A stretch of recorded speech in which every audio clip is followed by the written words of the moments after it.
Então, vamos dar início ao nosso estudo. Sintam-se todos abraçados, bem-vindos a mais uma reflexão sobre a lei moral, hoje com a parte 3, o bem e o mal. Dona Noêmia, bom dia. Almir. Bom dia para todos. Jailma, bom dia. Então vamos fazer aqui uma pequena leitura de uma mensagem da benfeitora espiritual Joana de Ângeles, ditada, que consta no livro Vida Feliz,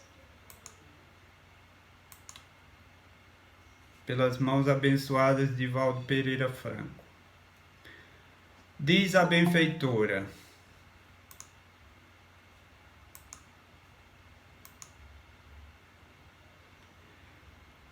então vamos à mensagem, a mensagem de 159, no capítulo 159, Vida Feliz. Quando o homem se resolve por modificar a conduta moral para melhor, parece defrontar uma conspiração geral contra os seus propósitos de enobrecimento. Tudo se altera e desgoverna. As mínimas coisas fazem complicadas, e o ritmo dos acontecimentos por algum tempo muda para pior. Esse estado de coisas leva o candidato à reforma íntima a retroceder, a desistir. É natural, porém, que assim aconteça. Toda transferência modifica o habitual. Na área das ações morais, a reação é maior, porquanto se penetra nas raízes do mal para extirpá-lo, a fim de dar surgimento a novos e equilibrados costumes. Não abandones, desse modo, os teus intentos de imoralidade e crescimento interior, em razão das primeiras dificuldades a enfrentar. Joana de Ângeles.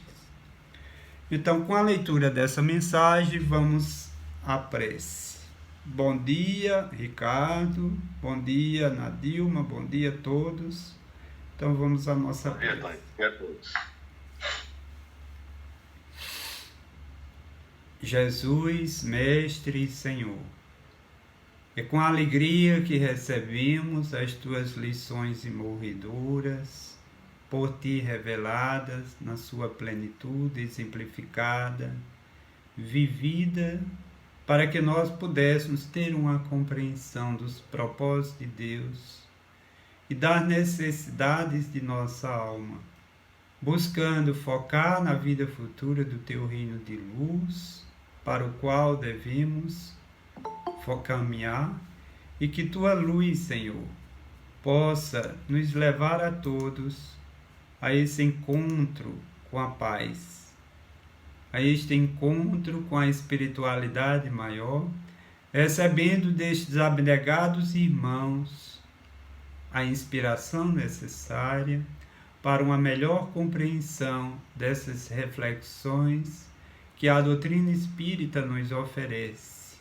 levando-nos a caminhar com discernimento, com segurança, aumentando em cada um de nós a vontade de nos melhorarmos, de transformarmos os nossos hábitos, sentimentos, de cultivarmos os sentimentos mais nobres que nos eleva a nossa alma a Deus, que nos vincula ao Pai, vivendo a nossa filiação. Agradecidos, Senhor, estamos por este momento, pela presença de todos, pela presença da espiritualidade que acompanha cada um dos irmãos e irmãs que em seus lares participam deste momento com Deus. Se conosco hoje e sempre.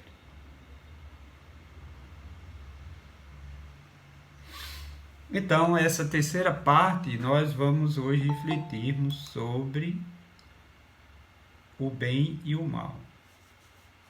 Mas antes de refletirmos sobre o bem e o mal, eu vou comentar um pouco dessa mensagem que eu li no início, da mentora espiritual Joana de Ângeles. Ela diz o seguinte: quando o homem se resolve por modificar a conduta moral para melhor, parece defrontar uma conspiração geral contra os seus propósitos de enobrecimento. Ou seja, nós estamos condicionados, habituados a viver de um jeito. E a vida nos convida a nos descondicionarmos dos nossos hábitos adoecidos pelo orgulho e pelo egoísmo e procurar nos condicionar aos valores que enobrecem e eleva a nossa alma. Ou seja, nós estamos mais condicionados a viver a anti-lei do que a lei. Porque há uma tendência nossa, há uma predominância do mal sobre o bem, porque estamos aqui num planeta de provas e expiações, e o que caracteriza esse planeta de provas e expiações é a predominância do mal sobre o bem. Então, a partir de Jesus, nós fomos, por ele, convidados a colocar o bem acima do mal e depois passarmos a nos identificar totalmente com o bem, vivenciando esse sentimento, né, na sua plenitude. Ou seja, nos harmonizando com a lei de Deus. Mas para que isso acontece isso que a mentora espiritual Joana de Ângeles está nos esclarecendo. Para a gente encarar isso com naturalidade, mas não desistirmos em função dessa aparente conspiração contra. Como ela diz, quando o homem se resolve por modificar a conduta moral para melhor, parece defrontar uma conspiração geral contra os seus propósitos de enobrecimento. Tudo se altera e desgoverna. As mínimas coisas fazem complicadas e o ritmo dos acontecimentos por algum tempo muda para pior. Eu não sei se vocês já perceberam isso, né, em vocês. Quando se propõe a isso, parece que tudo conspira para que aconteça o pior. Por que isso acontece? Vamos citar algumas situações, alguns exemplos. Ora, se a pessoa está alegre por viver o mundo lhes dá alegria, os prazeres efêmeros lhes dá alegria. Ele está totalmente...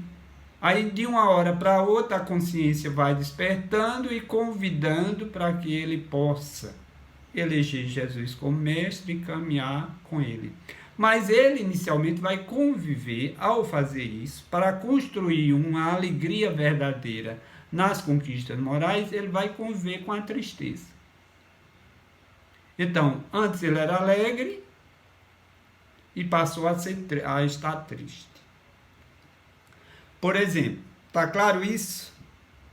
Porque a alegria dele é uma alegria fantasiosa. Era a alegria das paixões, dos vícios.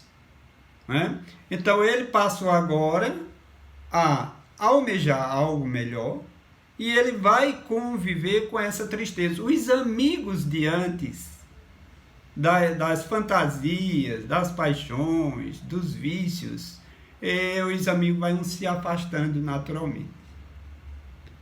Então, ele vai ficando um pouco só, e triste, porque não está vivendo mais aquelas paixões de antes. E, por outro lado, os espíritos que conviviam com ele nessa fantasia, nas ilusões, nos vícios, vai se inquietando. E eles naturalmente o indivíduo vai sentindo essa inquietação dos espíritos. Porque os espíritos, por exemplo, quem gosta da vida social intensa, beber socialmente, os espíritos vão sentir essa falta. E vai inquietá-lo. Vamos beber, que vida, não sei o que, vai reclamando, e ele vai sentindo isso. Ele diz, antes eu estava em paz, e agora, esse tumulto, essa situação. Então, é como alguém que, por exemplo, está enfermo, certo? E vai fazer uma cirurgia, e depois que ele fez a cirurgia, tudo piorou, para depois vir a melhora. É como alguém que estava, por exemplo, na inércia dos movimentos, parado em casa, sem sentir uma dor, e começou a fazer a academia, começou a caminhar, e tudo passou a doer. Então, que a gente perceba que toda essa mudança, essa transição da sombra para a luz, vai gerar inicialmente isso. E depois nós vamos nos adaptando, vamos nos condicionando. Depois de uma caminhada no bem, a gente vai se condicionando bem, vai conquistando amigos voltados para novos valores e a alma vai saindo desse tumulto e vai naturalmente alcançando uma vida mais tranquila. Mas nessa fase de transição é natural acontecer isso, porque existe as influências dos amigos de um lado, existe dos espíritos amigos simpáticos ao mal do outro, existem os espíritos que querem nos levar aos vícios e quando a gente vai para as virtudes ele se inquieta, se incomoda com isso, que o propósito é nos levar aos vícios, às paixões, a essa vida sem foco, essa vida desgovernada, né? Então, todo esse processo ele vai se dar naturalmente. É as críticas das pessoas com as quais convivemos, até os familiares, você quer dar uma de santo, mas que não é santo, não é dar de santo, mas é buscar os valores sagrados na própria vida, que a gente já está saturado do mal, do vazio existencial que o mal deixou e almejamos realmente trilhar um novo caminho. A exemplo dos primeiros cristãos, caminharam com Jesus e foram perseguidos por aqueles que antes não perseguiam-os, né? Jesus, ele com a força moral dele, imprimiu naquelas almas também a necessidade de caminhar com Deus e para isso eles incorporarem em suas vidas, se for necessário, eu perco a vida física para conquistar a vida da alma. De que vale o homem ganhar o mundo e perder a sua própria alma? Então, em síntese, são essas reflexões que a mentoria espiritual, muitas vezes a pessoa está em casa, não tá tão bem assim, começa a fazer um tratamento, vai para a casa espírita e depois tudo piora aparentemente. Mas essa piora é aparente, não é uma piora essencial, real, é aparente, não é? Porque as perseguições se intensificaram para ele desistir do tratamento, né? Tudo isso, como ele não tem muitas vezes clareza, aí desiste do tratamento, eu fui me tratar, piorou, então eu vou desistir, né? E é isso que a mentoria espiritual ela nos fala. Na área das ações morais, a reação é maior. Porque, ora, se na área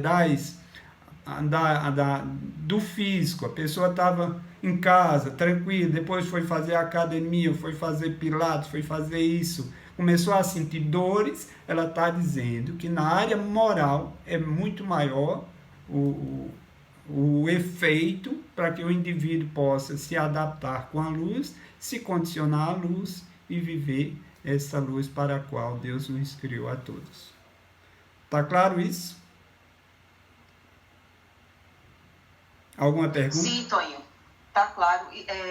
Eu passei por esse momento quando eu comecei logo no espiritismo, depois de 5 anos, mais ou menos, 3 anos, acho, assim, seguindo assim, né? Nos estudos, tudo. Aí foi justamente a transição de quebra, de eu começar a não compactuar mais com as coisas que, assim, não gostar mais de bares, entendeu? De vida noturna. Não é que a pessoa vá deixando de gostar, é porque acho que não faz mais sentido. Vai perdendo aquele encanto e aí você vai deixando de ir, entendeu? Então, foi bom até para meus filhos esse exemplo. Como eu criei sozinha, foi até bom, porque assim, eles não tiveram esse ambiente, né? De bebida, de vícios assim. Vícios físicos, digamos, né? Os morais a gente vai tentando cada dia e eles também se viram muito, muito para isso na minha vida também. Porque o exemplo é tudo. Mas se você não segue o exemplo, eles dizem na cara. E isso até hoje, entendeu? Mãe, você diz uma coisa e não faz isso. Então, isso também é bom. Mas, a princípio, a transição, eu me senti muito sozinha, Tônia. Na época eu frequentava o Sheila, porque eu morava quase atrás do Centro Espírita Sheila, né? E aí eu disse isso, eu comentei isso. Aí seu Wilson foi e me deu até um sabão na época, porque ele é bem singelo, né? Seu Wilson é gente fina demais. Aí ele me explicou, não assim com sua elegância, né? Mas ele me explicou justamente essa transição. É porque todos nós aqui na Terra estamos nessa transição, porque o planeta vai passar para um mundo de provas e expiações para a regeneração. Então, esses esclarecimentos da benfeitora espiritual Joana de Ângeles, a gente passa por isso no dia a dia, né? Até no movimento espírita, quando a pessoa se identifica mais com o bem, passa a ser criticado, quer dar uma de santo, quer dar uma, né? Que isso se procura trilhar um caminho, começa realmente. Isso é um processo natural. Isso é um processo natural de todo o espírito que passa por essa transição. Porque Jesus, por exemplo, eram poucos aqueles com os quais ele podia compartilhar das suas ideias mais sublimes. Né? A maioria vivia numa. Porque é comum a gente viver numa solidão acompanhado. Porque muitas vezes a pessoa está ali acompanhado, fugindo de si, através dos vícios, da vida social, mas ele está em solidão no seu interior. Né? No seu interior há uma solidão. Existe a solidão patológica, mas existe uma solidão natural, que é aquele que vai se elevando, muitas vezes no seu meio das suas relações, não tem com quem compartilhar de valores mais nobres. Né? Porque se for compartilhar, as pessoas não entendem porque está escolhendo aquele caminho, está trilhando aquele caminho. Então, se a gente entende isso, se a gente procura compreender, a gente não vai desistir dessa busca do nosso crescimento interior. É alguém que, por exemplo, começou a fazer uma academia, caminhar e começou a sentir dores, se ele entende que o processo é de dormir para os músculos, para as fibras se acostumar a uma nova forma, a um novo condicionamento, ele vai perseverar. Mas se ele não entende, ele desiste. Ele acha que está piorando. É como alguém que vai para uma terapia psicológica e chega em casa pior, porque muita coisa foi mexido. Né? Foi mexido para que realmente ele possa fazer isso. É alguém que está com a bucite, que vai fazer uma fisioterapia e no outro dia está pior do que antes. Mas é necessário para que depois possa a vida, o corpo se adaptar a uma nova forma de movimentar-se. Então, moralmente, isso também acontece. Né? Nós estamos condicionados no egoísmo, centrado nos nossos interesses pessoais, para pensar no interesse do bem comum. Muitas vezes a pessoa não é entendida, aí vem as ingratidões, ele quer parar, diz que é que adianta, né, ajudar quem não valoriza. E essa coisa que antes ele não tinha essa inquietação, aí começou a se inquietar com isso, né, que o trabalho dele parece não estar surtindo efeito, que o povo não agradece, não elogia. Aí a pessoa tende realmente a desistir. Mas se a gente entende o processo, esse processo é um processo natural, um processo de busca de novos valores, procurando nos desapegarmos do mal, dos maus hábitos, dos interesses, para caminhar em busca de algo melhor. Então vamos à questão do Livro dos Espíritos. Quem tiver o Livro dos Espíritos aí, procure abrir na questão 629. Então vamos lá. Que definição se pode dar da moral? A moral é a regra de bem proceder, isto é, de distinguir o bem do mal. Funda-se na observância da lei de Deus. O homem procede bem quando tudo faz pelo bem de todos, porque então cumpre a lei de Deus. Então, a moral é a regra do bem, de bem proceder, isto é, de distinguir o bem do mal. Não é tão fácil na nossa vida a gente distinguir o bem do mal. Não é tão simples assim, não. Porque muitas vezes a gente elege o mal como uma forma de bem. A pessoa diz, mas eu me sinto bem agindo egoisticamente. Se eu pensar nos outros, isso me incomoda, eu fico mal. Mas isso, né, está ligado ao que a benfeitora espiritual Joana de Anjos falou anteriormente. Aí ele diz, não, é melhor ficar final de semana em casa, tranquilo, repousando, dormindo. Já trabalhei a semana, do que pensar nos outros. Isso me faz mal. Isso não é bom para mim. Aí ele diz, a moral é a regra do bem proceder. Mas a questão é que nós somos seres gregários.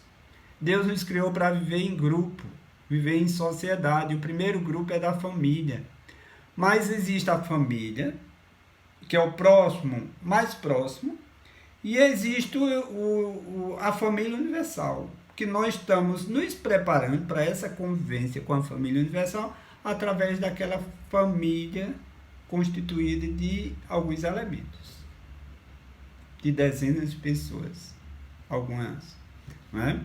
Então a gente precisa aprender a conviver com aqueles que Deus nos aproximou, para que depois a gente possa ir ampliando esses laços, porque todos nós somos filhos da luz, somos filhos de Deus. Todos nós fomos gerados, né? Temos o DNA de Deus. Se for fazer um exame, vai acusar isso, né? DNA de Deus, a marca de Deus, a centelha de Deus, todos nós os temos. E como nós somos filhos de Deus, nós fomos criados para a gente conviver com um sentimento de fraternidade. E o sentimento de fraternidade nos pede que a gente realize o bem para todos. Porque o mal é o bem só para nós. E o bem é o bem para todos. Então nós estamos habituados a esse bem só exclusivo para nós ou para algumas pessoas das nossas relações. Então, esse bem está mesclado da sombra do egoísmo, do orgulho. O outro não merece minha ação, não merece meu bem, não. E critica, né? E age com críticas severas em relação à conduta do outro. Fica magoado pela forma, muitas vezes, do outro se conduzir na vida. Então, veja que é um desafio, né? Aquilo que a gente pensa que é um bem pode não ser. Por isso que a gente precisa refletir um pouco sobre o que está por trás das nossas relações, quais são as nossas intenções, porque o mal está nas intenções. Muitas vezes o mal se esconde no comportamento. Muitas vezes é um comportamento de aparentemente um bem, mas que na realidade a intenção está negando aquele bem. Então, às vezes a pessoa está ali aparentemente colaborando com o outro, mas a intenção é de interesse pessoal. Né? É receber do outro algo em função daquilo que ele está se propondo a dar. Então, aí aqui diz, a moral é a regra do bem proceder. Qual é o nosso bem proceder? A lei, ela está inerente à lei, uma moral cristã. Então, quando Jesus, a lei é de justiça, de amor e caridade, inerente a essa lei, existe ali uma regra de bem proceder. Existe uma moral. Por isso que as leis morais, né, a lei moral é uma só, mas quando se diz as leis morais, didaticamente, Kardec, no Livro dos Espíritos, né, didaticamente separou para que a gente pudesse ter uma compreensão melhor. Porque a lei moral, ela tem suas múltiplas faces. Uma hora é adoração a Deus, outra hora é trabalho, outra hora é dar liberdade ao outro, conquistar essa liberdade em si mesmo. Outra hora é a lei da compensação, ser compensado pela ação que faz, né? Aí entra aí a lei de causa e efeito. A lei de destruição, muitas vezes o corpo precisa se destruir para que o espírito se liberte e possa conquistar um corpo melhor para dar continuidade. E em síntese, a lei de justiça, amor e caridade, que é uma lei que conjuga todas as leis na lei de justiça, de amor e caridade. Então, funda-se na observância da lei de Deus. Para a gente saber se a gente está fazendo um bem ou um mal, a gente precisa buscar o referencial da lei. Isso é uma lei para todos, porque a lei é para todos. Esse bem que eu desejo faz bem a todos? Ou alguém será prejudicado com esse aparente bem que eu acho? Né? Porque, por exemplo, na lei áurea, Jesus deixou um indicativo para a gente saber se algo é um bem ou se não é. Fazei aos outros aquilo que gostaríamos que o outro nos fizesse. A partir daí, nós não vamos ter dúvidas se de fato aquilo que nós nos propomos a fazer, se pode ser dito para todos. Mas se a gente diz, não vou dizer isso não, né? Já fica um pouco... Isso que eu me proponho a fazer, que eu acho que é um bem, eu não posso dizer a ninguém, porque eu acho que alguém vai me criticar, vai me condenar, vai me julgar. Né? Então, o autoconhecimento é que leva a gente, a partir do estudo, porque é impossível a pessoa se conhecer se não está se propondo a estudar a doutrina espírita, a estudar as leis morais, a estudar a moral da vida, a ética. A partir disso aí ele vai observar se de fato o seu comportamento, o comportamento se harmoniza a essa regra do bem proceder, a essa moral cristã. Porque muitas vezes uma pessoa viciada, um alcoólatra, não, eu bebo, isso me faz bem. Eu estava até tremendo e bebi uma, melhorou. Né? Eu fumo, isso ajuda a tirar minha ansiedade. E vai justificando. Vai sempre vendo um bem no mal. Que isso é uma visão distorcida. Ele vai ludibriando, querendo ludibriar a sua consciência, acha que consegue e não consegue. Né? Vai racionalizando. Não, eu só tirei a vida de fulano porque ele matava centenas. Eu ajudei a sociedade aí. Então a pessoa vai racionalizando e que a gente precisa, com Jesus, que é o modelo de vida, exemplo pleno da lei, da fidelidade a Deus, procurar realmente aprender isso. Na observância da lei, o homem procede bem quando tudo faz pelo bem de todos. Veja que é o bem de todos, é a lei. O bem é para todos. Se o bem não for para todos, não está coerente com a lei de Deus. Tá claro? Tá, Toninho, tá claro. Alguma pergunta? Tá sim, Tá sim, Toninho.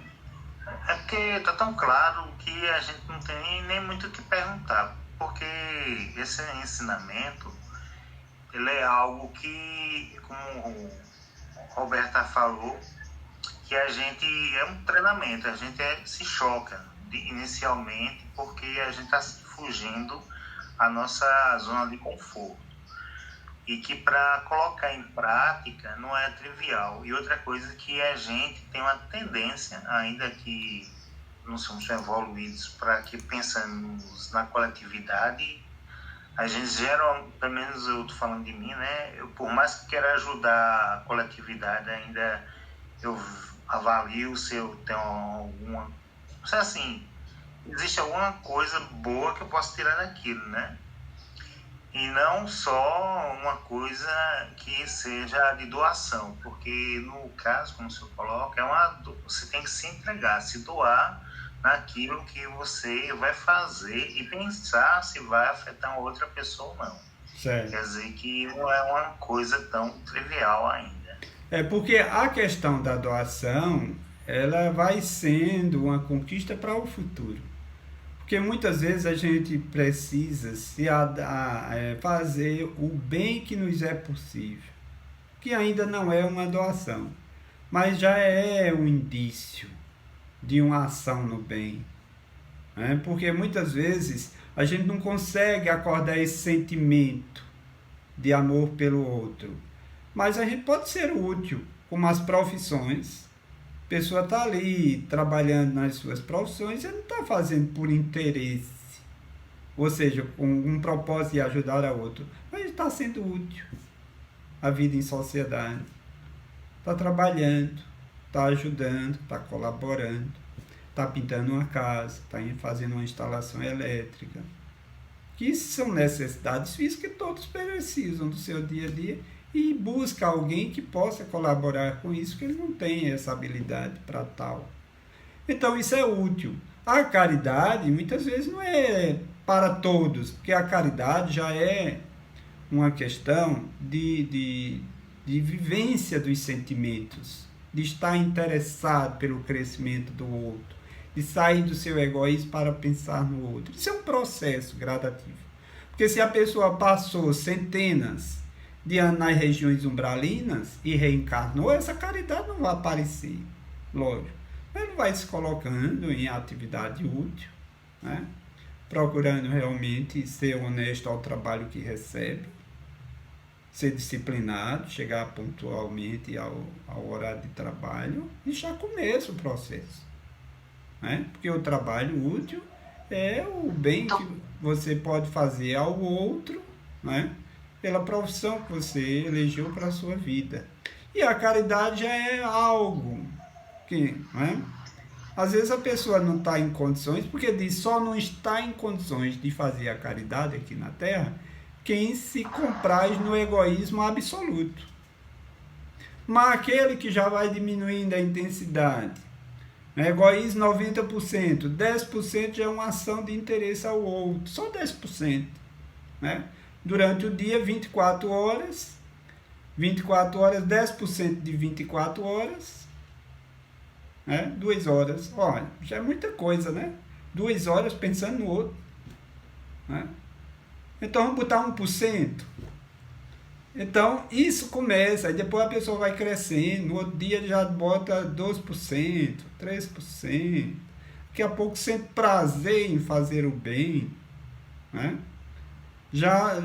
O prazer é tão grande como o indivíduo realmente vivencia isso e sente prazer, porque o prazer de dar é muito superior ao prazer de receber. Porque é melhor a gente ter para dar, ter o coração para oferecer amor, do que estar necessitado do amor do outro. Embora que a gente, na nossa condição, a gente ainda somos espíritos muito necessitados, que a gente precisa muito do olhar do outro, da atenção do outro, da prece do outro, da ajuda do outro, de uma palavra amiga do outro. Porque todos nós aqui na Terra, nossa condição é essa, de espíritos em expiação, ainda trazemos muitas imperfeições na nossa alma, para a gente naturalmente avançar. Na questão 630, como se pode distinguir o bem do mal?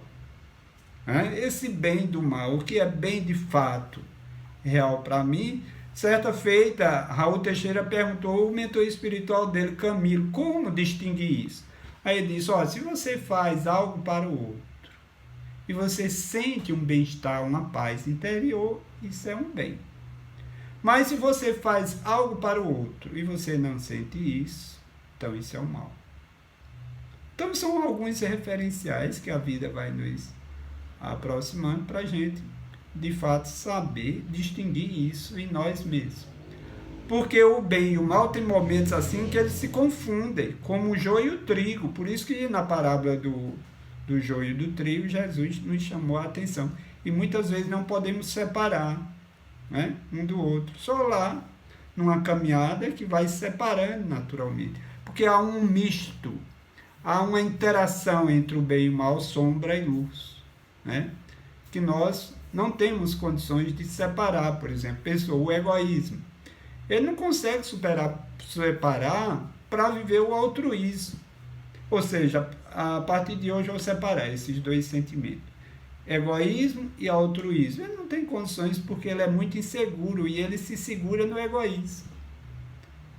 Então ele tem insegurança, não é como o Dr. Bezerra de Menezes, que as pessoas chegavam necessitadas, ele tirava até o anel de formatura, dava àquela pessoa, Ele fazia a feira hoje à noite, já não tinha nada que ele dava às pessoas, mas ele era confiante que amanhã ia chegar. Ele confiava em Deus, por isso que ele fazia assim.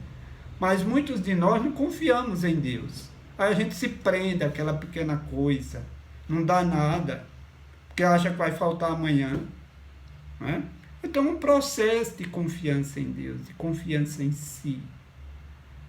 São Francisco de Assis se entregou plenamente, deixou a casa dos pais e foi viver esmolando com aqueles filhos do Calvário.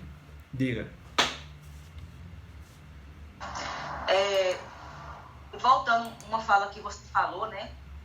Antes que eu perguntar, você falou assim, que nós nem temos conta, né, de quanto tempo a gente está nessa idealização de vicissitude, né? Quantos milênios? E agora, eu acho que o grande erro do espírita, e isso eu tive um grande insight agora nessa pandemia, é isso. É querer em uma encarnação, entendeu? Se santificar. Isso não existe. Então, e muita coisa a gente é cobrado. Porque parece que espírita virou santo. E aqui em casa, isso acontece muito comigo. Porque você não pode ter defeito nenhum. É incrível. Ai, cadê Toinho? Cadê você de espírita? A primeira coisa que meus filhos falam, tenho tanto ódio, Toinho. Ai, você não é espírita. Meu amigo, eu digo, olha, eu cheguei à conclusão que eu sou. Porque se eu não fosse, você já estava morto. Minha mãozinha já tem no seu pescoço.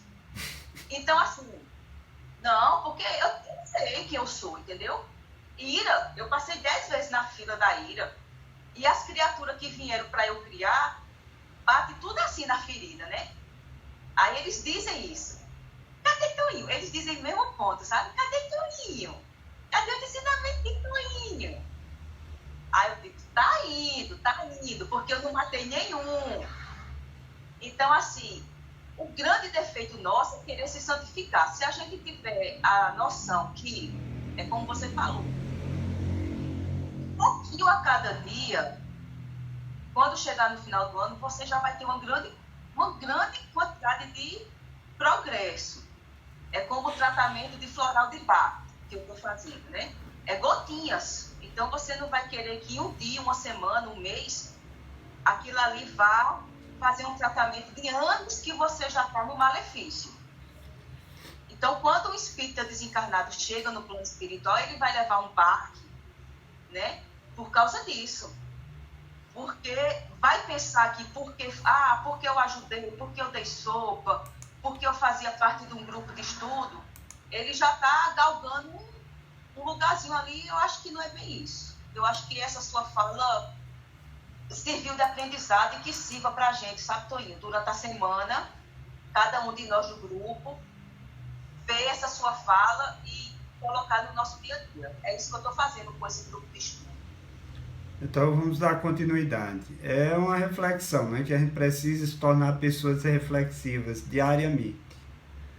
Porque como trazemos imperfeições, tudo que a gente faz é imperfeito. Ninguém faz nada aqui perfeito, porque não somos espíritos perfeitos. Mas dentro desse processo de imperfeições, devemos estar empenhados, como nos revelou Allan Kardec, reconhece o verdadeiro espírita pela sua transformação moral e pelo esforço que ele faz em domar suas más inclinações. Cabe-nos refletir, por exemplo, ano após ano, está havendo transformação? Eu estou menos agressivo, mais pacífico, estou menos egoísta, mais altruísta. Então vamos analisando a nós mesmos para a gente ver o nosso crescimento. Fulano de tal me perturbava muito, continua perturbando, né? Ou eu estou sendo mais misericordioso para com ele, para com ela, estou entendendo melhor suas dores, estou julgando menos. E assim a gente vai caminhando. Na questão 631, tem meios o homem de distinguir por si mesmo o que é bem do que é mal? Distinguir. Aí os espíritos da codificação responderam, sim, quando crê em Deus e o quer saber. Deus lhes deu inteligência para distinguir um do outro. Então, se Deus nos deu inteligência, a inteligência suprema, que é Deus, Ele deixou uma centelha dessa inteligência na nossa alma, para que a gente possa ir desenvolvendo essa inteligência e tendo esse discernimento. Isso me faz mal, isso me faz bem. Eu não vou repetir isso, que eu já tenho provas que isso me fez mal. Eu não vou falar mais com as pessoas de forma agressiva, que isso me prejudica. Eu não vou dizer um não quando eu posso dizer um sim. Então, nós vamos analisando isso, né?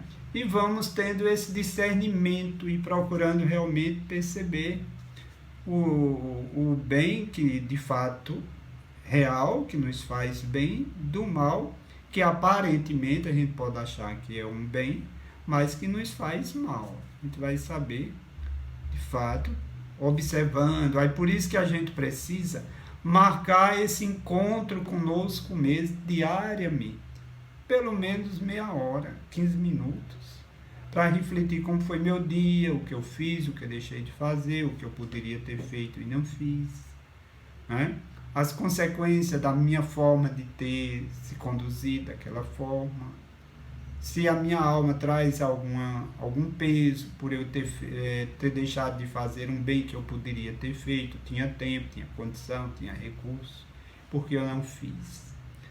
Então, aí isso a pessoa vai adquirindo esse discernimento.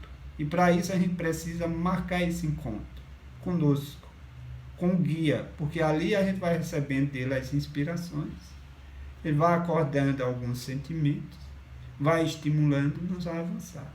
Questão 632. Estando sujeito ao erro, não pode o homem enganar-se na apreciação do bem e do mal e crer que pratica o bem quando em realidade pratica o mal. Eu acho que eu já comentei isso nesse momento. Aí Jesus disse: vede o que queríeis que vos fizesse ou não vos fizesse. Tudo se resume nisso. Não vos enganeis. Já foi comentado. Passar à frente. A regra do bem e do mal, que se poderia chamar de reciprocidade e de solidariedade, é inaplicável ao proceder pessoal do homem para consigo mesmo. Achará ele na lei natural a regra desse proceder e um guia seguro?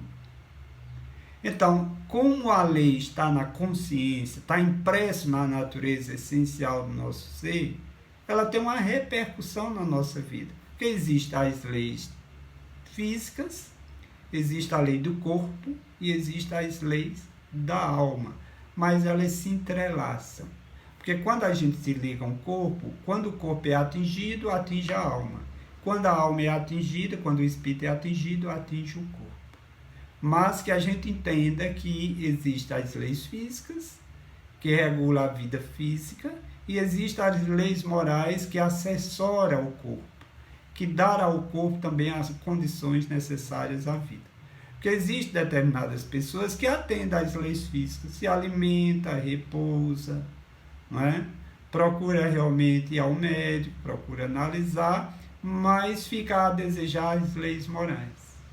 Aí vem a depressão, a ansiedade, a angústia, porque ele precisa fazer o bem e ele não está atendendo às suas necessidades que a consciência lhes pede. Aí isso naturalmente passa a atingir o corpo, porque ele vai se conectando e se recebendo as influências de espíritos que pensam como ele pensa. Então, se a gente foca muito na vida material em detrimento da vida do espírito, da vida moral, então nós ficamos numa sintonia baixa.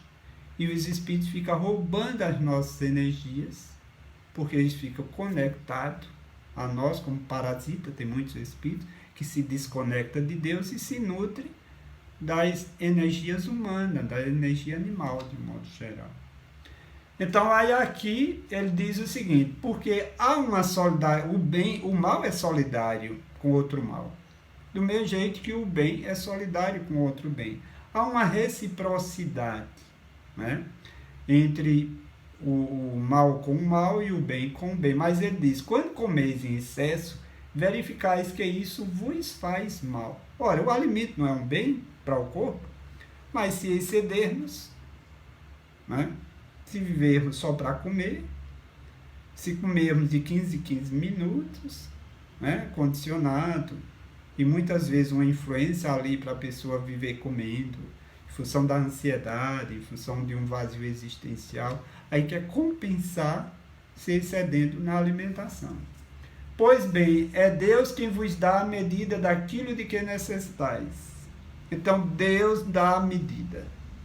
A gente não deve ter dúvidas sobre isso, não. Deus tem a medida. Por que determinadas pessoas, na África, por exemplo, ou nesse nordestão, vivem alimentando-se só de uma vez? Alimenta só uma vez. E vive. E muitas vezes pode ter mais saúde que quem se alimenta 6, 7 vezes por dia. Né? As 3 refeições, 3 lanches, já vai 6. E às vezes intercalando um lanche com a refeição, outro lanche. Né? Então muitas vezes é excesso, né? E esse excesso passa a ser prejudicial. Lei natural traça para o homem o limite das suas necessidades.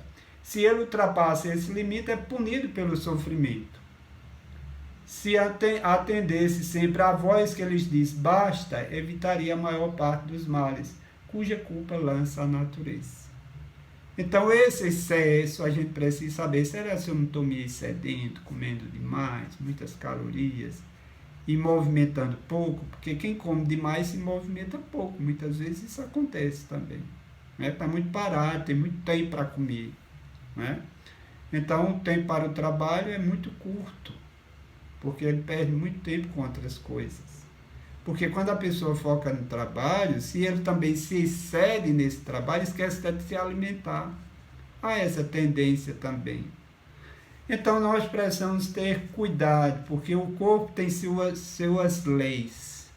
A sexualidade é uma necessidade de todo ser humano, mas se ele se desequilibrasse sexualmente, né, se tornar uma pessoa indisciplinada sexualmente, gastar muitas energias sexualmente, então lhes falta ânimo para o bem, para a caridade, para ser solidário, para fazer para os outros, porque ele está gastando muita energia nas interações de uma sensualidade, né, que se excedeu às necessidades da disciplina, do amor, necessidade de relação com o outro de forma mais saudável, sem ser uma relação descartável, porque isso é prejudicial, uma relação de responsabilidade, de respeito, de amor, de fidelidade, né, de disciplina, nos faz bem. Mas se sair disso, né, da lei, então aí passa a ser prejudicial. 634. Porque está o mal na natureza das coisas. Falo do mal moral. Não poderia Deus ter criado a humanidade em melhores condições? Ou seja, veja a sabedoria de Kardec. Ele faz as perguntas para que os espíritos possam. É como se o livro dos espíritos é um livro de questões e respostas. Então, aí aqui Kardec ele vai fazendo perguntas para que a coisa vá se tornando mais claro, para que a gente possa ter um entendimento melhor da funcionalidade da lei, porque o bem aqui representa a lei, né? O bem maior, o bem puro, representa a lei, não esse bem que nós vivenciamos. Esse bem possível é um reflexo pálido da lei de Deus, que nós vamos com o tempo procurando realmente fazer uma leitura melhor desses códigos divinos, procurar vivê-lo com mais fidelidade. Aí aqui, já te dissemos, os espíritos foram criados simples e ignorantes. Deus deixa que o homem escolha o caminho, porque nos deu livre-arbítrio. Como Deus nos deu livre-arbítrio, tudo é permitido por Deus. Mas não é o que Deus permite, não é da sua vontade, é da sua permissão. É porque Ele nos deu livre-arbítrio. A gente precisa entender isso. Como, por exemplo, muitas vezes no período da política, um governador ganha e diz, foi da vontade de Deus. Não, foi da vontade do povo. Não é? Vontade dos interesses que entrou aí. Deus não joga, como diz Alberto Einstein, carta com os homens. Né? Deus não joga dominó com os homens. A lei de Deus está além disso, né? Desse jogo de sorte. Né? Então, mais longa, aí ele diz, tanto pior para ele se toma o caminho mau. Mais longa será a sua peregrinação. Se não existisse montanhas, não compreenderia o homem que se pode subir e descer. Se não existisse rocha, não compreenderia que há corpos duros. É preciso que o espírito ganhe experiência. É preciso, portanto, que conheça o bem e o mal. Eis porque se une ao corpo. Então, é necessário que o homem adquira experiência para usar o seu livre-arbítrio e decidir pela lei, por aquilo que faz um bem real. Não é um bem aparente, um bem ilusório, como a gente se justifica em tudo quando a gente faz uma coisa. A gente fica justificando, querendo mostrar para o outro que isso é um bem. Não é esse bem ilusório, não. Está se referindo aqui de um bem-lei, de um bem que se vincula a Deus e desenvolve-se, a pessoa se ilumina, se embeleza, adquire resistências morais, perde. Há perdas da vida física, perda de um ente querido, e aquilo não leva ele a uma queda maior. Ele sofre porque somos imperfeitos, não é?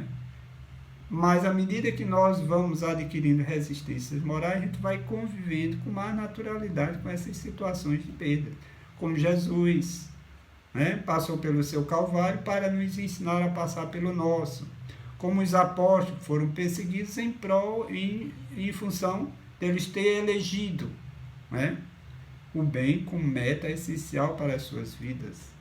Então foram perseguidos por isso, né?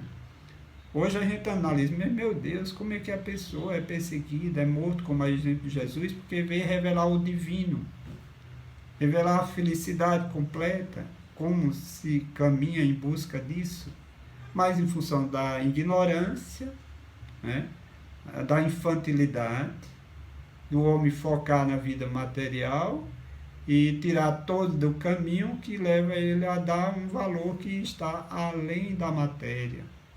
Aí realmente a situação é essa. É preciso que o espírito ganhe experiência, principalmente as experiências, porque se a pessoa não cresce na experiência do bem, é como se ele ainda precisasse do mal para tirá-lo da ilusão, porque o mal por si só, ele trabalha contra o próprio mal pela via do sofrimento.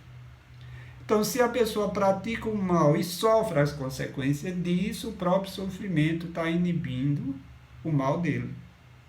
Né? É diferente do bem. Quando a gente vivencia as experiências do bem, a gente se sente bem. Consciência tranquila, paz interior, uma relação pacífica com o outro. Mesmo que o outro não entenda as suas intenções, mas você está em paz consigo mesmo. Jesus esteve em paz consigo mesmo a seu tempo, mesmo que na sua época não foi entendido em função da ignorância do homem.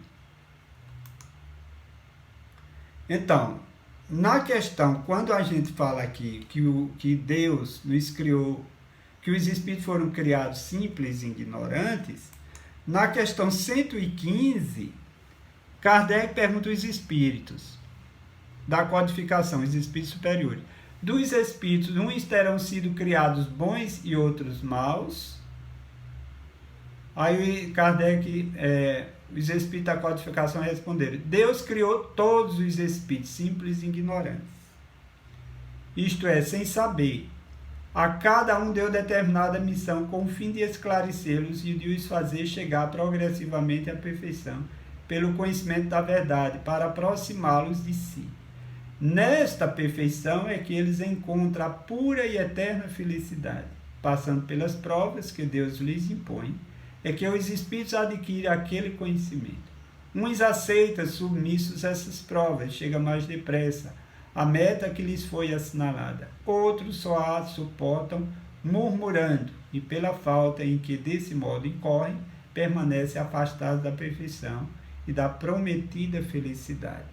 Então, quando se fala espíritos simples, que Deus criou espíritos simples e ignorantes, é porque nas primeiras existências a sabedoria essencial ainda não tinha sido conquistada. Ignorante, falta de conhecimento, de compreensão das leis de Deus, falta de discernimento, o impulso era mais instintivo. Então, depois, com as dificuldades, as intempéries, os animais selvagens, o homem vai se defendendo e a inteligência vai se expressando gradativamente, porque ele é um ser essencialmente inteligente, mas existencialmente precisando conquistá-la, e ao longo dos milênios o homem vai conquistando a inteligência e procurando fazer bom uso dela, porque muitas vezes o homem conquista e, em função do egoísmo, usa a inteligência em prol dos seus interesses, e outro vai despertando a sua consciência e vai fazendo a inteligência em prol do interesse do bem comum. Então, aí, quando se diz simples, porque Deus, por exemplo, hoje o homem aqui na Terra é um pouco a complexidade. Por exemplo, a pessoa tem depressão, aí vai analisar vidas anteriores que teve, as causas das depressões, procurando as culpas, os remorsos. Existe uma complexidade, até às vezes para os terapeutas, os psicólogos, os psiquiatras, principalmente aqueles que procuram sair um pouco do físico, do corpo, para ir no espírito. Nós trazemos na nossa alma muitos conflitos, culpas, complexos, já uma complexidade tamanha em relação a isso, em função das muitas vidas vividas. E nas primeiras encarnações, tudo simples. A alma está saindo ali, não é, do forno, né, tudo simples. Transitou do reino animal para o reino animal racional, mas tudo é um processo gradativo. É como na parábola, como nos ensinamentos que Jesus diz: se tiverdes a fé do grão a fé do tamanho de um grão de mostarda, diríeis a este monte. Ou seja, um grão de mostarda é uma coisinha pequena, pequenininha. É como nas primeiras encarnações, a gente traz aquela centelha de Deus. Deus nos criou o menos possível para a gente se tornar o mais possível ao longo das encarnações sucessivas. Mas no início tudo é simples, é potencial, aquela potencialidade, como uma semente minúscula. Tem ali um potencial de uma grande árvore, de um carvalho, né, que ao longo das centenas de anos vai se tornando grande para colaborar com a própria natureza, com o próprio homem, com o oxigênio. Então, mas no início, tudo assim, pequeno, centelha, potencialidade, né? Aquela coisinha, mas que, em função de Deus ter nos dado livre-arbítrio, né? E inteligência em potencial, para que o homem pudesse desenvolver tanto esses valores como isso, e sair desse estágio de ignorância, né? Que de início é quase que uma ignorância total, para alcançar essa sabedoria plena na sua totalidade. Então, uns aceitam submissos a essas provas. A sabedoria do homem relativa é a gente aceitar os desígnios de Deus, as provas, aceitar aquele filho perturbado ao lado, que não foi por acaso, a gente colaborou no passado com ele para se tornar daquela forma. Aceitar as pessoas com as quais convivemos, né? Aceitar o nosso trabalho, o nosso emprego. Não é uma aceitação assim, é uma aceitação em que a razão está ali, mas que se a pessoa não está satisfeito ou insatisfeito, num seu sentido maior, porque a gente deve estar insatisfeito do espírito e da nossa evolução, porque essa insatisfação, a pessoa diz, hoje eu estou com imperfeições, minha alma está enferma. Então, se ele ficar satisfeito com essa situação, das imperfeições, das suas inferioridades, ele não avança. Mas ele precisa ter uma insatisfação, como Joana de Anjos diz, natural, sadia. Que não é aquela insatisfação que sai gritando, reclamando, se lamentando, mas é uma insatisfação que elege Jesus como mestre e vai caminhando pacientemente para superar aquele passado sombrio que traz na sua própria alma. Então eu gostaria de caminhar com vocês sobre aquela de momentos espíritas, o mal que eu faço para a gente entender, porque o nosso tempo aqui está muito curto. Então vamos lá. Então, se a gente sabe que há uma lei e que o bem é a expressão da lei, né? O bem é a expressão da lei. A gente precisa entender que o verdadeiro mal, entre aspas, certo? É o mal que a gente faz a nós e ao outro. Não é o mal que o outro nos faz. Porque se a pessoa nos faz um mal, quem está infringindo a lei é o outro. Não somos nós. Né? Então, a gente deve, com a compreensão da lei, deixar. Se o outro quer fazer o mal, é responsabilidade dele. Que a gente deixe que ele faça o mal. Certo? Ele não quer. Agora, se ele quiser nos ouvir, a gente vai aconselhar o bem. Mas que a gente não deve transformar o mal dele no mal em nós mesmos. Porque, ora, se a pessoa, por exemplo, lógico que isso não é fácil. Os primeiros cristãos, eles foram mortos pelos maus.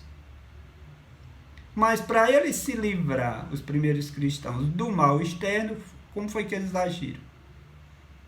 Como uma árvore que é cortada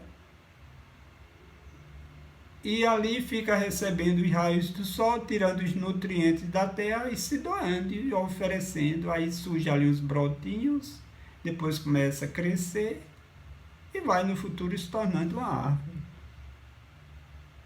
Então, se alguém vem e nos maltrata, deixa maltratar. O que a gente precisa perguntar, o que mal eu te fiz para tu agir assim comigo? Perguntar a ele. Né? Se ele tiver alguma coisa contra e disser, a gente vai analisar se aquilo que ele diz, não, eu estou agindo assim por isso, por aquilo, por aquilo, por aquilo outro. Aí a pessoa vai analisar se de fato, né, isso que ele está se referindo tem ou não. E se tiver, a pessoa diz, então te agradeço por você ter ajudado a me ver, eu vou superar isso, me perdoe, me desculpe, né? Procurar ajudá-lo de uma certa forma e avançar. Mas a nossa tendência aqui, né? Por exemplo, vou fazer uma leitura disso aqui, eu já passei para vocês, mas vocês procurem ouvir, caso não tenham ouvido ainda. Não é o mal que me fazem que realmente me faz mal, mas sim o mal que eu faço. Então, se nós estamos como estamos, isso foi em função do mal que a gente fez a nós mesmos e ao outro. Queixamos-nos muito do mal que nos fazem, daquilo que somos obrigados a suportar das pessoas, dos ataques, dos comportamentos violentos, das injustiças que sofremos aqui e ali. Lógico que existem muitas injustiças, mas perante a lei ninguém é injustiçado. Porque às vezes a pessoa faz um olhar e diz, não, mas nessa existência eu não tirei vida de ninguém, eu não prejudiquei, eu não conscientemente prejudiquei, numa situação maior. Eu vivo só para a minha família, para o meu emprego, né? Sou uma pessoa que tem uma crença, me propõe porque as pessoas me fazem tanto mal. Né? Aí a resposta está em relação ao passado, que as existências são solidárias, que as nossas ações são solidárias, está ligada a uma semeadura. É um ciclo que a gente precisa aprender com os maus, a valorizar o bem. E procurar, né, se essa pessoa está descarregando em nós, provavelmente a gente fez alguma coisa com ela ou com outrem para atrair essa pessoa, esse espírito para junto de nós. Então, se a gente age no bem, se a gente, como Jesus disse, se alguém te dá uma face, oferece a outra. Ou seja, não é a face literalmente do rosto, mas é a face do bem. Então, se a gente oferece a face da misericórdia, do perdão, a face do amor, a gente repara aquele mal, salda aquele mal e avança. Se a gente retribui o mal que a gente recebe com outro mal, a gente começa um novo ciclo. Porque ele agiu em fidelidade à lei, e como a gente retribuiu o mal do outro, a gente também agiu com infidelidade à lei. Então, nós abrimos um novo ciclo para, no futuro, reparar aquele mal. Então, queixamos-nos aí aqui, ó. Curioso é que esse suposto mal, em verdade, não nos faz mal. O mal que fazemos é o que realmente nos faz mal. Vamos entender melhor. Consideremos o seguinte: no universo comandado por Deus, não há injustiçados. Porque se houvesse injustiçados, a legislação divina tem falha nesse aspecto. Mas como Deus é de inteligência soberana, não existe falhas nas leis de Deus. Então ele diz aqui: no universo comandado por Deus não há injustiçados. Suas leis perfeitas permitem que o sofrer só nos chegue quando necessário. Então, se nós estamos hoje sofrendo em função do que a gente fez, é uma necessidade para que a gente, com o sofrimento, desista do mal e procure realmente agir no bem. E apenas para nos educar e nada mais. Nada mais. Porque imagina a gente, por exemplo, se a gente analisar a nossa própria vida, as mudanças que aconteceram nas nossas vidas foi pelo sofrimento que passamos. Maria, se a gente analisar, foi sofrimento. Porque se não fosse sofrimento, a gente estava ainda repetindo as mesmas atitudes do passado, prejudicando. Porque, por exemplo, se não existisse uma lei que impedisse que a gente continuasse no mal pelo sofrimento, porque o sofrimento é a punição do mal, não é Deus que está punindo, não, é o próprio mal. Mas Deus deixou a lei para isso, para a gente cobrar a nossa consciência, analisar, passar revista, fazer o autoexame, e analisar. E sermos mais humildes. Se o outro errou com a gente erra também com as pessoas, por que não perdoá-lo? Função da gente cair em si, se perceber vulnerável. Assim, a violência que nos alcança, os avalanches que nos carregam a força, não estão, em verdade, nos fazendo mal. Ora, Jesus passou pelo Calvário, os primeiros cristãos, muitos, com exceção de João também, foram mortos, perseguidos, mas ele saiu da vida ileso, saiu da vida imaculado. Eles não assimilaram aquele mal que lhes fizeram, que desejaram fazer. Eles não assimilaram. Então, se a gente assimila, é porque a gente se iguala. Se a pessoa comete um homicídio e você retribui com um homicídio, você se igualou. Se a pessoa lançou mão de um falso, de uma maledicência, e você passou a ser maledicente com ele também, você se igualou. Mas se você está acima dele moralmente, você vai ter compaixão dele, misericórdia. Então, o mal do outro não nos atingiu, porque nós estamos caminhando em busca do alto amor. Embora, ele diz,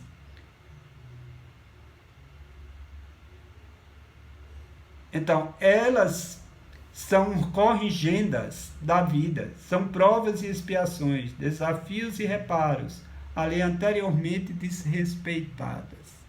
Então, esse mal que a gente recebe de alguém é para que a gente possa corrigir o passado, pela via do sofrimento, nos resignando, tendo fé em Deus, buscando em Deus, entregando o infrator a Deus, que Deus é Pai, tome conta dele, procurando perdoá-lo, não sendo conivente com o erro dele, mas perdoando.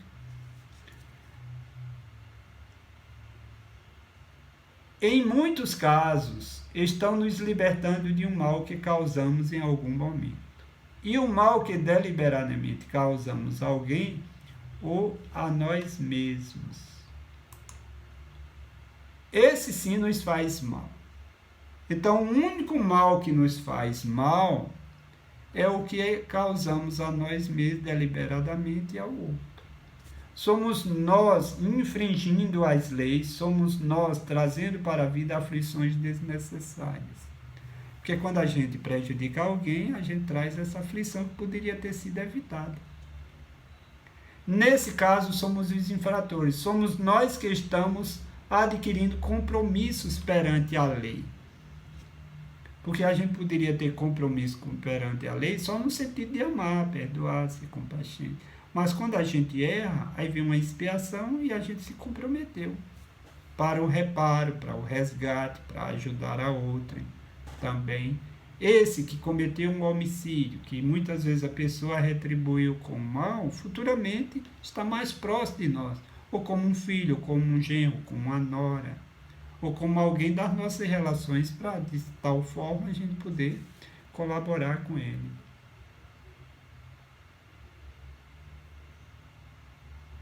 Somos nós que estamos adquirindo compromisso, somos nós que nos estamos colocando no caminho da necessidade de resgate posterior.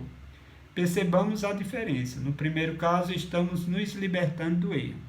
Ou seja, se o mal nos vier ao nosso encontro e se a gente reage com o bem, a gente está, nesse primeiro caso, nos liberando do erro, saudando os débitos com a lei, vivenciando o bem. Porque quando a gente vivencia o bem, a gente está saudando débitos, está reparando o passado. No segundo caso, estamos contraindo dívidas, que é quando o indivíduo não pagou o débito e aumentou suas dívidas. Porque se ele fosse resignar, tivesse compaixão do infrator, ele estava reparando, pagando. Como ele retribuiu o mal com o próprio mal, aumentou a dívida, para no futuro reparar. Estamos nos colocando no começo de um processo doloroso que poderia ter sido evitado. Os mecanismos das leis divinas muitas vezes nos colocam na situação daqueles que ofendemos, daqueles que desvirtuamos, fazendo conhecer o outro lado como uma grande lição, para que não mais façamos ao outro aquilo que não gostaríamos que nos fizesse. É a lei áurea, que a gente precisa pensar. E muitas vezes botar em fonte 32, botar assim na parede do quarto. Toda vez que entra, para a gente vir o autoexame, reflexão. Né? Porque a gente tem uma tendência muito grande de esquecer. Esquecer o mestre, não consultar o mestre, esquecer o evangelho. Aí depois a pessoa, quando está numa pior sofrimento, está numa situação que poderia ter sido evitada e não foi, aí recorre às preces, recorre à misericórdia. Aí vem a misericórdia, ajuda, a gente esquece de novo. Aí volta de novo a errar, ficar vivendo as relações materiais, sofrendo com as perdas, com as situações, com o não do outro. E nessa situação. Essa visão nos ajuda a compreender, a nos resignar e principalmente a não devolver o mal recebido. Devolver significa iniciar um novo ciclo, que poderia estar acabando ali, naquele instante, se soubesse receber o mal com sabedoria. Pensemos nisso, se causarmos mal a alguém, causamos a nós mesmos. Se fizermos ao outro, estamos fazendo conosco. É uma sementeira dessa forma, que tal invertemos tudo isso se semearmos o bem. Pequenas sementeiras de bondade geram abençoadas fontes de alegria. O trabalho bem vivido produz o tesouro da competência. Atitudes de compreensão e gentileza estabelece solidariedade e respeito junto de nós. Otimismo e esperança, nobreza de caráter e puras intenções atrai preciosas oportunidades de serviço em nosso favor. Tá claro? Alguém quer colocar alguma coisa, perguntar?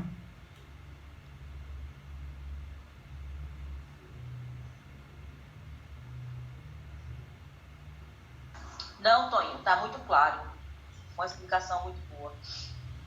Agora que nós precisamos, porque nós estamos condicionados, esse condicionamento leva a gente muitas vezes a agir por automatismo. A gente assimila uma ideia, fica na razão, mas as emoções estão condicionadas a retribuir mal com mal. Toninho, eu acho Diga. isso. Eu acho que nós estamos muito viciados ainda no que fomos, né? Uhum. Através das existências. Eu acho que agora é nossa chance de clarear assim, os ensinamentos e nas próximas existências, sim, seguir no caminho da evolução. Até a existência. Não, mas essa daí tem muito tempo pela frente, né? Vocês são todos... Eu acho que para mim... Hã? Estamos todos jovens, temos um tempo grande pela frente e podemos sair muito e muito melhor do que chegamos. Exato. Se a gente tiver essa consciência, Toninho, a gente melhora muito nessa existência, mas, assim, é como eu falei para você, não pensando em santificar, porque isso não nos cabe nessa existência, mas sabendo que é uma preparação, é um terreno que a gente está semeando para futuramente, né? Porque é muito vício moral ainda, tem muita coisa enraizada, mesmo que a pessoa medite, faça autoavaliação todo dia, mas é muita coisa que, pelo menos eu, né? Eu trago. A única coisa, a gente precisa ter compromissos no bem. Porque se a pessoa não tem um compromisso no bem, já é um mal.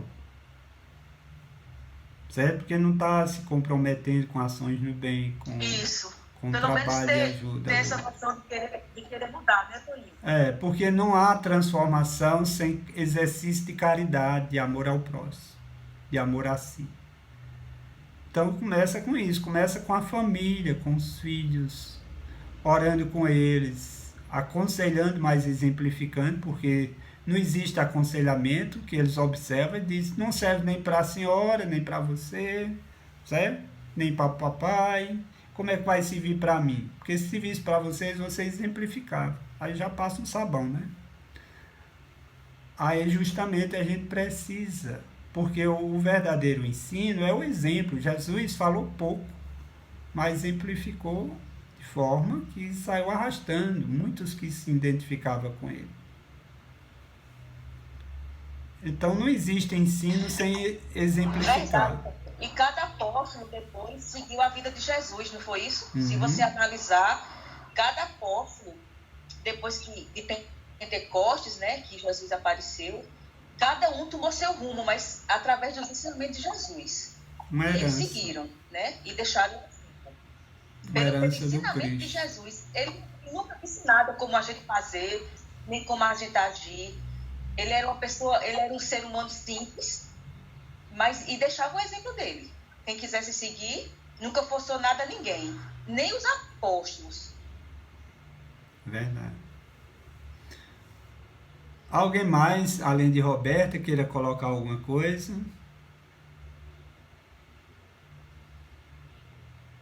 Toninho,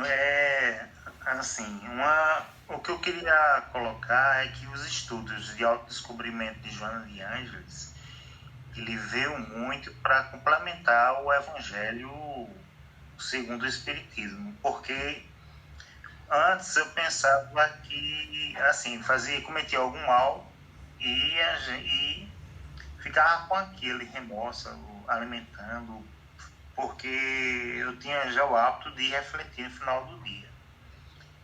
Aí o senhor já bem colocou que a gente vai reparar no futuro, e Joana de Ângeles, ela diz também a mesma coisa, que a gente não se deve se deixar levar por esse remorso, esses sentimentos negativos que traz após a gente cometer um erro, porque ele nos paralisa e a gente acaba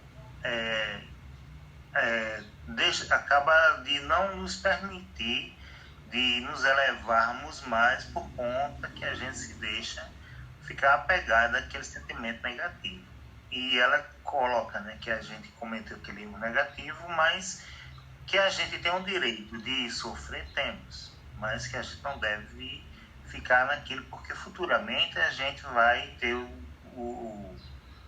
a gente vai ter que corrigir, ou vai ser, o que nós fizemos vai ser resgatado de qualquer forma. Então a gente não deve ficar alimentando esses sentimentos negativos que a gente adquire. A gente realmente tem que passar o dia, fazer autoavaliação, mas também não deixar o sentimento de angústia e de remorso nos consumir.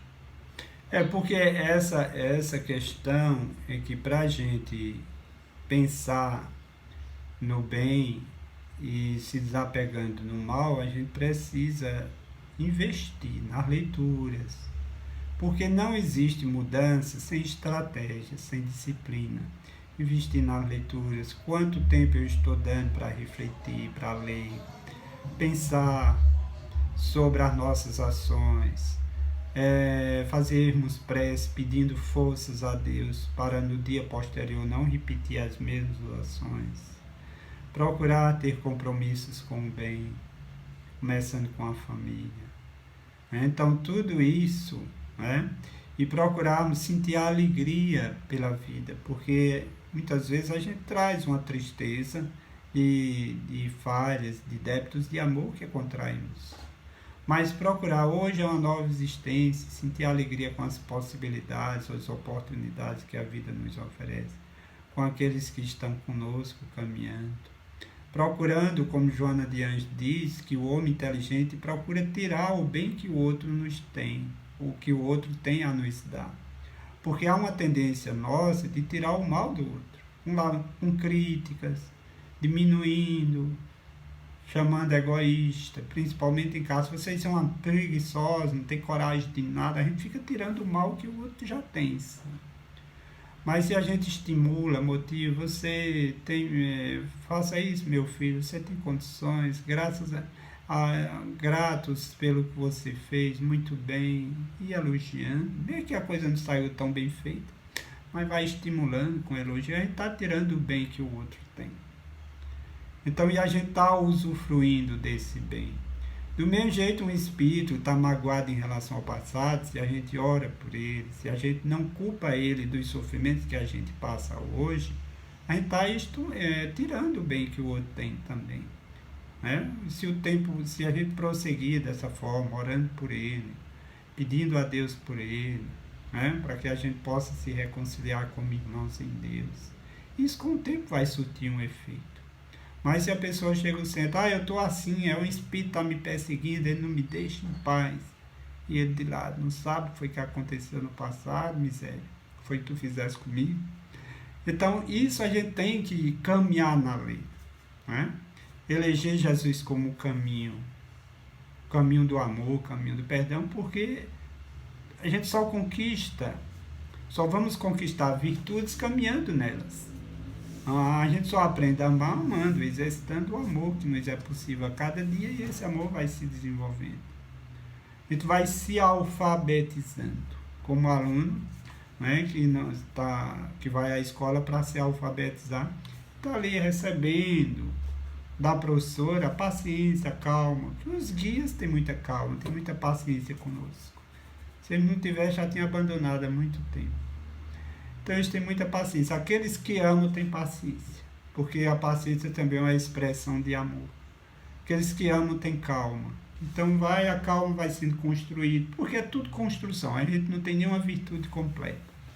Mas à medida que a gente vai caindo em si, caindo do pedestal, né? Reconhecendo frágil, vulnerável, acolhendo Deus, buscando em Jesus as forças, a luz, porque a gente não vai superar nada se o orgulho estiver lá em cima. A pessoa precisa cair, se perceber frágil, semelhante ao outro, aquele que nos deseja o mal, a gente é semelhante a ele. Porque muitas vezes se a gente estivesse no teto da terra, a gente ia desejar também a mesma coisa. Porque muitas vezes a gente não percebe muito o que está por trás, a gente só percebe uma certa inquietação na nossa alma. Então, se a gente caminha com Jesus, se ora, o fardo vai se tornando mais leve, entendendo que a gente precisa se vincular a Deus, se vincular à lei, se harmonizar com a lei de amor e procurarmos trilhar esse caminho que é redentor, o caminho de esperança, certeza, que vamos aproveitando o tempo, as existências. Uma existência bem aproveitada vale por duas, não é? Então a gente pode, por exemplo, uma existência terá duas. Basta que o amor esteja na condução das nossas relações, que a alma vá, que as feridas morais possam ir cicatrizando e que o perdão esteja na nossa relação com o outro e procurando colocar mais valores aonde tem mais valor, que são os valores morais, espirituais, e menos valor àquilo que é transitório, secundário nas nossas vidas. Então vamos à nossa prece. No próximo domingo teremos mais um encontro. Eu iria só fazer 3, mas tem algumas questões ainda de aqueles vídeos que eu passei para vocês sobre consciência, a gente refletir um pouco sobre consciência, sobre essa questão ainda do bem e do mal. Certo? Então tenham todos um bom domingo, que Deus os abençoe, que tenhamos um Natal com Cristo, porque existem tantos natais sem Cristo, né? Então tenhamos um Natal com Cristo, caminhando com Ele em família, se reconciliando com aqueles com os quais não soubemos nos conduzir durante o ano, pelo menos em pensamento, sentimento. Se o outro não nos der essa oportunidade de ir ao encontro do outro, mas pelo menos possamos fazer isso de coração, de sentimentos, para que a luz se faça. Então vamos à prece. Alguém gostaria de fazer a prece?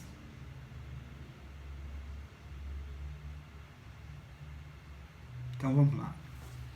Senhor Jesus, Divino Mestre, que vens no trabalho incansável, pacientemente nos aguardando a todos, investindo em todos os seres que se propõem a caminhar contigo e aguardando os rebeldes, para que possamos, no futuro, usufruir de uma maior luz, acolher melhor a misericórdia no percentual maior, e que tua luz de amor, Senhor, possa levar-nos a nos tornarmos mais altruístas, menos egoístas, mais humildes, menos orgulhosos, buscando na humildade o cair em si, o encontro conosco mesmo, valorizando o outro como se encontra, como irmãos em caminhada, e procurando aprender contigo, a amar a todos. Gradativamente possamos ensaiando, exercitando este sentimento que nos faz um grande bem, que nos dá a guarda, a proteção de Deus, pois que a alma em Deus, caminhando com Cristo Jesus, elegendo como mestre, se melhorando e procurando atender como um convite que tu fizesse aos apóstolos a teu tempo. Vai e ensinai-vos o bem. Que possamos, Senhor, seguir o teu caminho. Aonde estivermos, possamos florescer, permitindo que o exemplo do bem possa ensinar a outros com os quais caminhamos e convivemos. Abençoa cada família aqui representada. envolve cada lar em luz. Que a misericórdia de Deus, que se espalha sobre a terra, possamos senti-la, tendo a presença amiga e amorosa dos Espíritos que nos assistem, para que tenhamos contigo um novo amanhã, crescendo, permitindo que o Natal de Jesus nasça em nossos corações, nasça no egoísmo, nasça no orgulho, tornando-nos mais humildes, mais altruístas, nasça na culpa, tornando a nossa alma mais tranquila, mais serena. Possamos que o teu Natal de luzes possa iluminar as sombras de nossas vidas, ajudando a superá-las. Que tenhamos um Natal com a família, com todos aqueles com os quais caminhamos. Agradecidos estamos, Senhor, por mais esse momento luz, que a luz do Senhor permaneça hoje e sempre com todos nós. Que assim seja. Assim seja. Um grande abraço. Que Deus os abençoe a todos. Valeu, pessoal.